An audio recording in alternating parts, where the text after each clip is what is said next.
ఇంకా ఫోటో తీసుకుంటారు చెప్తారు మళ్ళాంటి వాళ్ళు నిద్రలేసి ఎంతమంది చేస్తారు.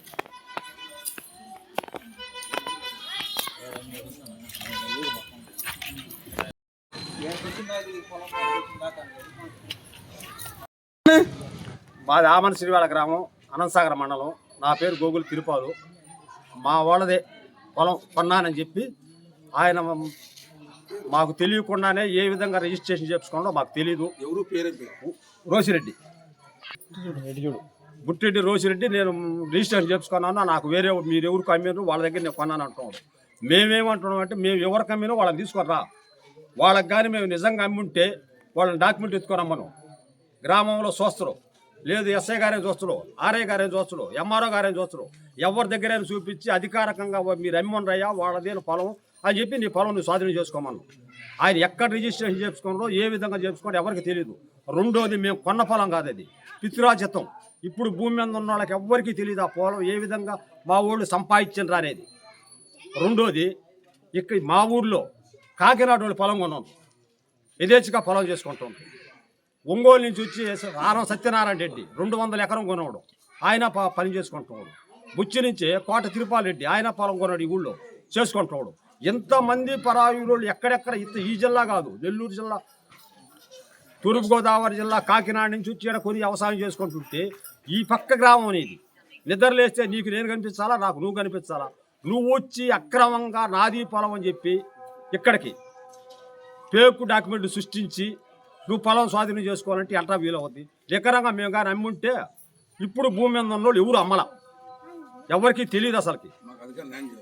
ఆయన ఫేక్ డాక్యుమెంట్లు సృష్టించి ఈరోజు నేను పొలం కొన్నానంటే పొలం వచ్చిన వాళ్ళని తీసుకురావంటే మేము అమ్మడం కదా, ఆయన తీసుకొని రా, ఆయన ద్వారా నువ్వు హ్యాండ్ ఓవర్ చేసుకో అంటే అది ఆ మాటకే రాడు. వాడు దుబాయ్లో ఉండడు అంటాడు, బొంబాయిలో ఉండడు, కలకటాలో ఉంటాడు. వాళ్ళు ఎవరో ఏందో మాకేమో తెలియకపోయా. అసలు ఈ డాక్యుమెంట్ ఆయనకి ఏ విధంగా వచ్చింది అనేది కూడా మాకు తెలియదు. మేము నిద్రలేసి కూలి చేసుకునేవాడు. ఇక్కడ పెద్ద రైతులు ఏమి లేరు. ఆయనకి ధన బలం ఉంది, రాజకీయ బలం ఉంది. ఈ రెండు ఉపయోగించి వాళ్ళని తొక్కాలని ప్రయత్నం చేస్తున్నాయి.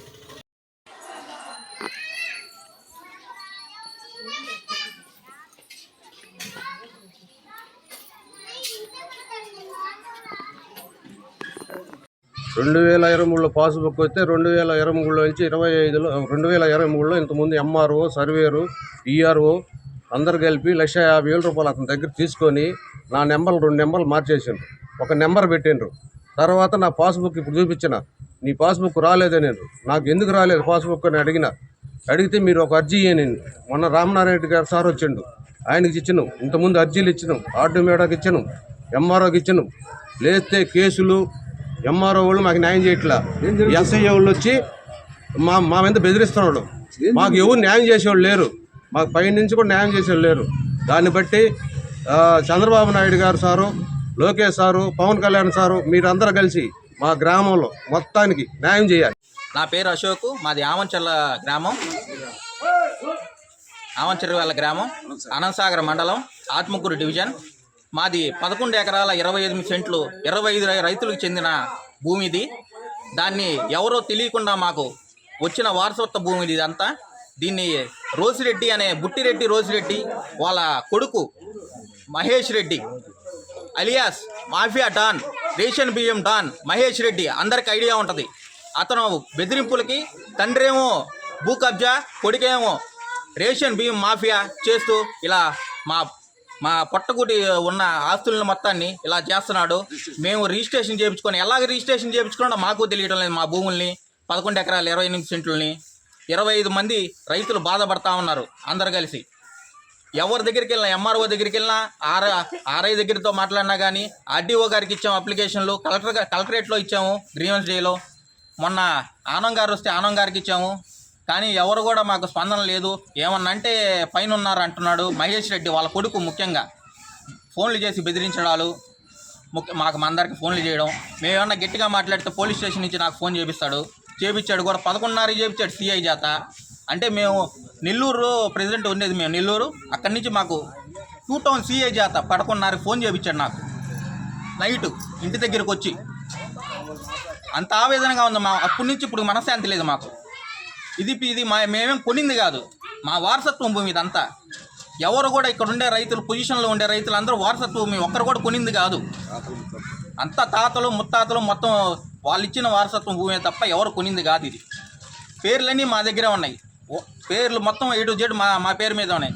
ఈ తెలుగుదేశం ప్రభుత్వం వచ్చిన తర్వాత వీళ్ళు ఈ మండలంలో కొందరు నాయకులను పట్టుకొని వాళ్ళని ప్రభువులు పెట్టి డబ్బు పరంగా అధికార పరంగా ఇట్లా చేశారు. వీళ్ళందరూ మార్చుకొని ఫేక్ డాక్యుమెంట్లు సృష్టించుకొని ఎక్కడో కేరళ వాళ్ళు, బెంగళూరు వాళ్ళు రిజిస్ట్రేషన్ చేశానంట, మేము వాళ్ళకి అమ్మామంట, వాళ్ళ దగ్గర నుంచి మేము కొనుక్కున్నాం రోజిరెడ్డి అనేవి మాట్లాడుతున్నాడు.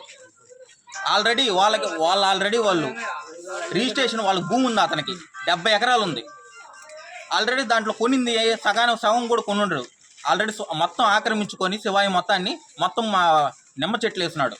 ముందు అతని దగ్గర నుంచి ఎంఆర్ఓ కానీ ఆర్ఐ గారు కానీ వీళ్ళు వాళ్ళ దగ్గరికి వెళ్ళి అది మాది ఇంకా వారసత్వ భూమి అతను కొన్నాడు. ఈ మధ్య అంటే ఒక 3 సంవత్సరాలు అయి ఉంటుంది. కొని ఈ ఆశ చూపించి ఇక్కడంతా మా దగ్గరకు వచ్చి మా భూముల్ని ఇలా దౌర్జన్యంగా బెదిరిస్తూ ఆక్రమించుకోవడానికి ప్రయత్నిస్తున్నాడు. రోజిరెడ్డి మా పొలం రిజిస్టర్ చేసుకునిండు. మేము ఎవరు లేకుండా ఏం లేకుండా, మా పిల్లలు లేకుండా, మేము లేకుండా, మా ఆయన లేడు. ఎట్ట చేసుకునిండు అది అర్థం కాలేదు మాకు. ఏం చేయాలి ఇప్పుడు? మా పొలం మాకు వచ్చేటట్టు చేయండి. మా పొలం మాకు వచ్చేటట్టు అధికారులు చేయాలా? మేము ఏం చేసాము? ఆయన వచ్చి మాపులు చేస్తున్నాడు. మేము ఆడబోయాము, మాపులు ఆడవాళ్ళము. మాది అమ్మాంచిరవేళ. మేము 5 మంది కమిటీ నెంబర్లు ఉన్నాం మీ గ్రామానికి. మీ కమిటీ నెంబర్లు 5 మంది పోతే మా ఏరియా మా ఒక పేదవాళ్ళ పొలంలో అడ్డం బాతున్నారు స్తంభాలు. ఈ బాత బాకండి, మీ సర్వే చేసి బాతుకోమన్నాము. సరేనండి, మేము సజ్జనం దాగిపోయే లోగో మళ్ళీ బాతిస్తామండి మనుషులు పెట్టి. మా పొలం గల ఆయన కోపం వచ్చి తిట్టాడు, అనవసరంగా పోయి కేసు పెట్టాడు. మేము 5 మంది కమిటీ నెంబర్లు స్టేషన్కి వెళ్ళాము. ఎందుకు కేసు పెట్టావు ఏంటి అంటే ఎస్ఐ గారు మాట్లాడితే లోగేస్తానండి. సరే సార్ అని గమ్ముకు వచ్చేసాము. కానీ మా మీద లేనిపోని నిందలేసి ఎవరు మాట్లాడితే వాళ్ళని ఎస్ఐ గారికి పిలవనంపడం, కేసు పెట్టడం ఇలాంటివి జరుగుతుండే సార్. మాది పొలం లేదు. నేను పిలిస్తే నాది వయసు చిన్నదైనా మా కమిటీ నెంబర్లు నన్ను పిలుచుకొని పోతారు, ఏదైనా మాట్లాడతాం. మేము అతన్ని ఏం తిట్టాలా?